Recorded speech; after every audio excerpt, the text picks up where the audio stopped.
All right, so this is another big one here. We're talking about crate training this morning and today. So she's gonna be a little bit excited right now because I just came back from walking my dogs. So you see this right here? Good girl. But I wanna let her know this is a good spot. So this is how I integrated her into the crate on Tuesday. So I just got back from walking two of my dogs, Calvin and Rigby, and letting them outside, and she's been in her crate for about 30 minutes. Recently, I tried to take her out, and she said no, she wouldn't go potty. She just played. So what I like to do then is I'll if I have time, which I do because this is my job, I like to take her out multiple times in increments of about 20 minutes to see. If she's just sitting down, she might not even have to go, but that's how we get to learn her body language as well. And that's how she gets to learn from us. So it's all kind of part of it. You see Stacy? So you see she's licking right here. She's coping. She's just kind of annoyed, a little bit frustrated. She wants out. But from my standpoint, I couldn't have a cup of coffee. I couldn't do anything without the possibility of her going to pee on the floor. And it's been about 36 hours since she has done that.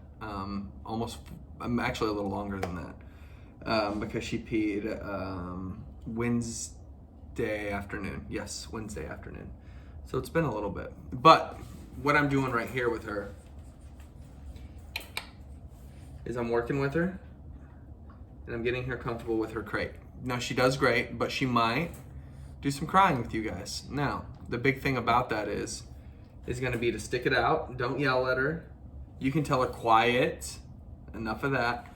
But for the most part, I want you and your family to ignore her and to give her space. Now, she can be in a communal area with you. In fact, I recommend it because I want the dogs that I'm crate training to understand that it's not about just being sequestered away from the pack. Dogs, as you know, are pack animals. Good girl. And she's gonna get to OUT by the end of this video. So dogs, as you know, are pack animals. It's important that they are with their pack. But what this does is this gives her boundaries, and it gives her a place where she's not gonna be, oh, I see what she did here. Look at this.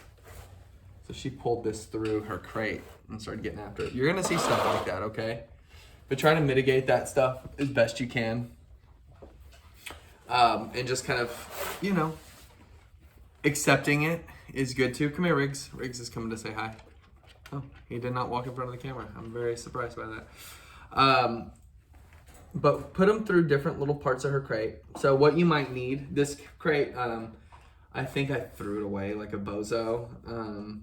It has a divider that goes right like here or like back here. And what that does is that keeps her in a tighter space so she's not, so she might not pee like on the other side. But I don't smell anything. I haven't seen any accidents. So she's done quite well in here. I'd say the most she's done is about 5 or 10 minutes of crying. I am fully rested and feeling really good sleep-wise. So I really want you to get her this. And, she's going to do stuff like this, but as she gets older, she's going to be more and more okay with the crate. But anytime she does one of her coping mechanisms, such as like a yawn, a shake, licking, I want to redirect her if I'm sitting here. So what I want you to do is doing what I'm doing. Sitting with her, spending time with her as a family. 5, 10, 15 minutes max. It doesn't have to be everybody in the family. It can just be you. Maybe it's one of your kids if they're old enough. I'm not sure how old your children are. But, you can just sit there and listen to music, listen to a podcast, read a book, read an email, talk on the phone even. FaceTime a friend, with her. She loves that kind of stuff. It's all about just being with her. I sat in this chair. Well, there's a chair. Where's it at? It doesn't matter. Behind me. And just kind of kicked back with her for about 30 minutes and let her just get used to my breathing,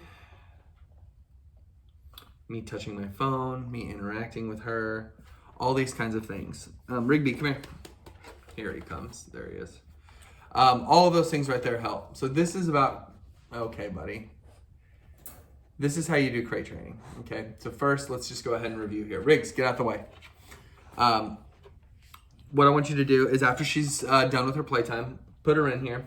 If you notice that she is doing some crying, things like that, just sit with her for a minute or two, okay? But I do want you to have different sessions where you're doing what I'm doing and just crate training her. Hey. Good. Rewarding her, giving her a little bit of attention while she's in here. Riggs, back up. Here, I'll toss him a treat. Go. Go get it. Go get the treat. Go get it. Oh, and here comes another one. So that's the trick when I'm training a puppy, is they always want stuff too. So you're gonna start with just putting her in the crate here, hanging out with her. And through all of that, what she's gonna do, she's gonna feel more comfortable, she's gonna feel more integrated, she's gonna feel more included with everything.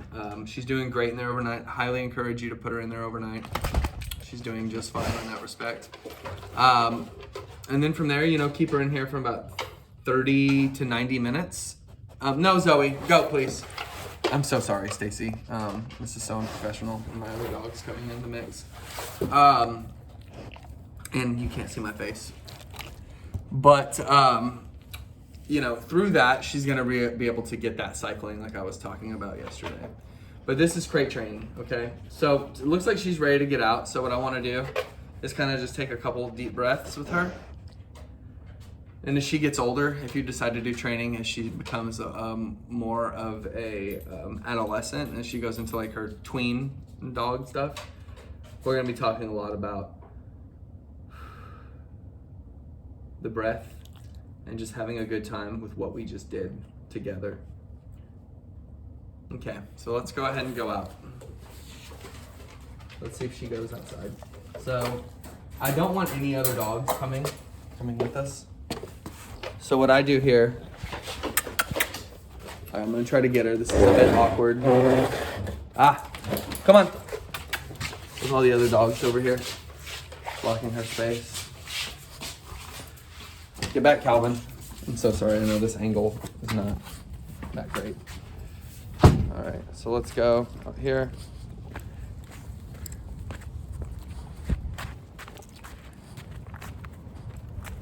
This is really where she goes, over here. But you see, we got a lot of mud here. It's a drag. Boom. Look at that. Right on cue. Fantastic. All right, let's go, let's go, let's go. Come on. So then, boom, celebrate, celebrate, celebrate. Good girl. You even have to use the slip lead, and now she can be out with the pack. Come on. Come on. Good, and this is where we normally train. Okay, so that was about a minute there of that. So pretty good. So now she can interact, she can play. You see we moved around in 8 minutes. Took me about an hour to get her to go. Of cycling in and out of the crate. I took her out about 3 or 4 times. Now, you know, that's my job to do that. I don't necessarily expect you to have to do that all the time or even have the time or patience to do that. But do what you can, okay? Once you're at your limit, recognize that limit and go ahead and just say, okay, I'm gonna take 2 hours for myself. I did it last night. Watched 2 episodes on Netflix of something, so about an hour, 15 minutes or so. I needed that time for myself to regroup and to recharge. And it worked great, and then she pooped. So follow this protocol as you see how it works. She did it. So I'm gonna let you go because these angles are not very good, and yeah, you've heard a lot today. So I love it. Very pleased with your dog. Very proud. Thank you so much. Bye-bye.